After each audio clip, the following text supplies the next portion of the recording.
This is Alpana and welcome back to my channel travel my way. दोस्तों, आज मैं आपके लिए लेकर आई हूँ श्री चारधाम यात्रा में जो श्री केदारनाथ जी हैं उनकी जो यात्रा है एक धाम के लिए। कुछ लोग जो सिर्फ जो केदारनाथ जी के दर्शन करने के लिए जाना चाहते हैं उनके लिए ये वीडियो है, जो कि केदारनाथ धाम जो है, जो कि थोड़े से जो सबसे ज़्यादा मुश्किल जो धाम में से आता है वो श्री केदारनाथ जी का धाम है। तो जो लोग भी वहाँ दर्शन करने जाना चाहते हैं और जिनको नहीं आइडिया है या जो जा भी चुके हैं और कुछ प्रॉब्लम फेस कर चुके हैं, तो किन किन चीज़ों का आप ध्यान रखेंगे और कैसे ये पूरा टूर होगा श्री केदारनाथ यात्रा का, उसके लिए ये वीडियो है। आइए शुरू करते हैं आज का वीडियो। दोस्तों, केदारनाथ जी यात्रा जब आप करते हैं तो इसके लिए आपको 3 नाइट 4 डेज़ का जो पूरा टाइम है वो चाहिए रहता है, क्योंकि इतना ही टाइम लगता है इस पूरी यात्रा के दौरान। ये मैं तब बता रही हूँ कि जब आपको श्री केदारनाथ जी पर अगर ऊपर स्टे करना है, क्योंकि 16 किलोमीटर का ट्रैक है जो कि 8 से 9 घंटे लेता है ट्रैकिंग टाइम पर, तो आप थक जाते हैं तो सेम डे जो रिटर्न होता है ट्रैकिंग से वो पॉसिबल नहीं होता है। तो इसलिए 3 नाइट 4 डेज़ का जो है पूरा टूर है। अगर आप हरिद्वार, ऋषिकेश या देहरादून कहीं से भी आप शुरू कर सकते हैं। नियरेस्ट यही है, नियरेस्ट जो पॉइंट है रेलवे स्टेशन या बस स्टैंड के लिए वो ये है। और अगर आप बाय एयर आ रहे हैं तो देहरादून एयरपोर्ट जो है, देहरादून जॉलीग्रांट एयरपोर्ट है, वो नियरेस्ट है। यात्रा अगर आप हरिद्वार से शुरू करते हैं तो सबसे पहला जो आपका स्टे, हरिद्वार, ऋषिकेश या देहरादून कहीं से भी शुरू करते हैं तो जो आपका स्टे है वो सबसे पहला जो रहेगा गुप्तकाशी, फाटा या रामपुर। आप कोई भी ऑप्शन ले सकते हैं, जैसे भी आप कंफर्टेबल हैं। ऊपर जाने के लिए भी 2 तरीके हैं, जैसे आपको पता है, या तो आपको ट्रैक करना है, पोनी पालकी है, या फिर आप हेलीकॉप्टर बुक कर सकते हैं। हेलीकॉप्टर की जो बुकिंग है उसके लिए थोड़ा सा मुश्किल होता है, कभी बुक हो भी जाता है, कभी नहीं भी होता है। तो ये आप अपने अकॉर्डिंग तय करेंगे कि आपका हेली हुआ है कि नहीं हुआ है, या आपके टूर ऑपरेटर ने आपको किस तरीके से गाइड किया है। नॉर्मली अगर हेली नहीं होता है तो आप पोनी पालकी ले सकते हैं, अदरवाइज़ आप ट्रैकिंग भी कर सकते हैं। 3 हेली बेस है वहाँ पर, हेलीपैड्स 3 हैं वहाँ पे, गुप्तकाशी, फाटा और सिरसी।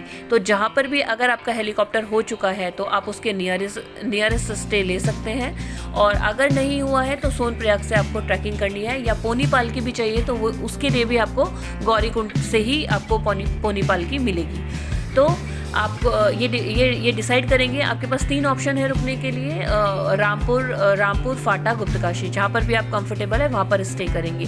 क्योंकि हमें ट्रैकिंग करनी थी तो इसलिए हम रुके थे फाटा पर, जो कि सोनप्रयाग के नियरेस्ट है। सोनप्रयाग से जो है गौरीकुंड आपको जाना होता है, तो इसलिए सोनप्रयाग के नियरेस्ट लेंगे तो आप इजीली अपना ट्रैक शुरू कर सकते हैं। लेकिन सोनप्रयाग में इसलिए नहीं लेते हैं क्योंकि वहाँ पे बहुत ज़्यादा या तो एक्सपेंसिव है काफ़ी स्टे, या फिर उतने एक्सपेंसिव भी है और उतने हाइजीनिक नहीं है। तो इसलिए थोड़ा आसपास में लेंगे, क्योंकि ड्राइवर साथ में रहते हैं। अगर आपने पैकेज किया है तो ड्राइवर आपको सोनप्रयाग तक ड्रॉप करेंगे ही। फर्स्ट डे हमने अपनी जो शुरुआत की वो हरिद्वार से लेके जो है आप पहले, सबसे पहले हमारा जो स्टे था वो फाटा में था। तो फाटा ऑलमोस्ट ये 200 किलोमीटर की दूरी है यहाँ से। तो आपको 6 से 7 घंटे का सफ़र आप मान के चलिए, हरिद्वार से ऋषिकेश या देहरादून से गुप्तकाशी के लिए, जहाँ पर आपका स्टे रहेगा। गुप्तकाशी, फाटा या रामपुर, थोड़ा बहुत डिफरेंस आता है, 20-25 किलोमीटर का डिफरेंस रहेगा तीनों जगहों में। तो जैसे भी आप कंफर्टेबल हैं आप वहाँ पर जा सकते हैं। हमारा स्टे जो था वो फाटा में था, और क्योंकि अगले दिन हमें ट्रैकिंग करनी थी तो हमें जल्दी निकलना था।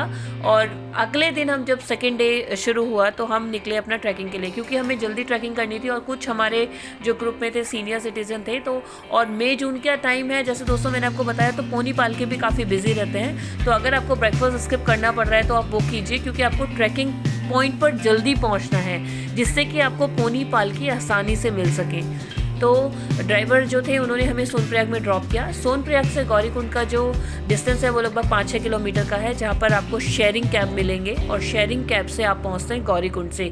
गौरीकुंड से आपका 16 किलोमीटर का जो ट्रैक है केदारनाथ जी के लिए वो शुरू होता है। आप ट्रैक भी कर सकते हैं, और जैसा कि मैंने आपको बोला पोनी पालकी भी ले सकते हैं।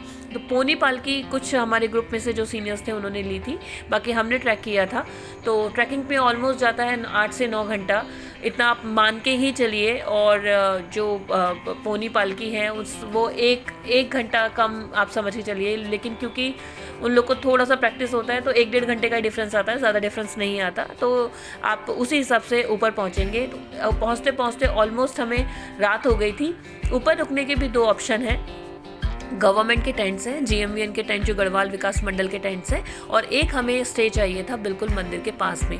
मंदिर के पास वाले जो स्टे हैं वो काफ़ी एक्सपेंसिव हैं, जैसा कि मैंने आपको बताया रिसोर्सेज काफ़ी लिमिटेड है केदारनाथ जी पर।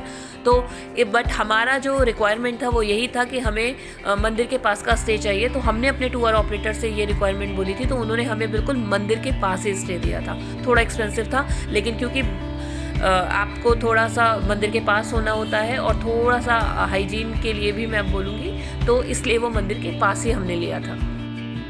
सेकेंड डे हमने वहाँ पर चेक इन किया अपना, रात हो चुकी थी, एक दर्शन हमने तभी भी कर लिए थे। और थर्ड डे हमने अर्ली मॉर्निंग दर्शन किए, भगवान श्री केदारनाथ बाबा के दर्शन किए, जो कि पंच केदार में से एक हैं और ज्योतिर्लिंगों में से भी एक हैं। तो तब हमने उनके दर्शन किए, वहाँ पर जो आरती थी वो की, और हमें कुछ पूजा भी करवानी थी। तो हमें हमारे पास नंबर भी था पंडित जी का, जो हमारे टूर ऑपरेटर ने भी शेयर किया था। तो हमने वहाँ पे रुद्राभिषेक वगैरह भी कराया।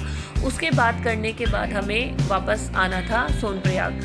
फिर अगेन मैं दोस्तों बोलूँगी कि वहाँ पे थोड़ा सा अगर आपको नेटवर्क का इशू लग रहा है, इतना नहीं होता लेकिन अगर थोड़ा भी होता है तो प्लीज़ अपने ड्राइवर जो भी हैं उनसे कोऑर्डिनेट बराबर रखिए। जब आप नीचे उतर रहे हैं, ट्रैकिंग करके वापस आ रहे हैं, तो उन्हें वहीं से ही बता दें कि अप्रॉक्स कितना टाइम जाएगा और वो आपको सोनप्रयाग में ही मिले। अगर भीड़ काफ़ी है, बैरिगेटिंग काफ़ी है, तो थोड़ा सा पार्किंग में आप आगे भी जाएंगे। कोऑर्डिनेशन बराबर रखिए थोड़ा सा, क्योंकि मई जून बहुत पीक सीज़न होता है। अगर कोऑर्डिनेशन नहीं रहेगा तो थोड़ा सा प्रॉब्लम हो जाता है। तो बराबर रखिए, और थोड़ा सा अगर आगे भी चलना पड़ता है क्योंकि भीड़ काफ़ी है, तो कभी कभी होता है कि जहाँ पे ड्रॉप किया है वहाँ पर नहीं मिलते, तो जहाँ पर उन्होंने लोकेशन बताई है वहाँ पर जा सकते हैं।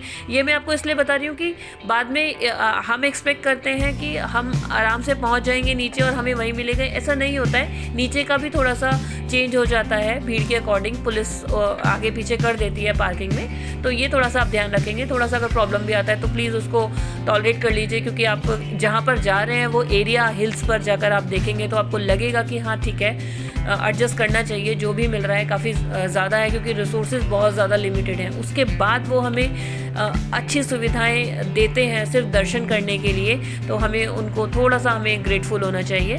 तो जो वहाँ पर दर्शन करने के बाद हम नीचे आए, दर्शन करने के बाद जब हम नीचे आए तो हमारे जो ड्राइवर भैया थे थोड़ा पीछे थे, उनसे हमारा कोऑर्डिनेशन हो गया था, तो हमें मिले वो, और उन्होंने वापस हमें ड्रॉप किया। जो थर्ड डे था वापस उन्होंने हमें अपना जो होटल था वहाँ पर ड्रॉप किया। फाटा में ही हमारा होटल था।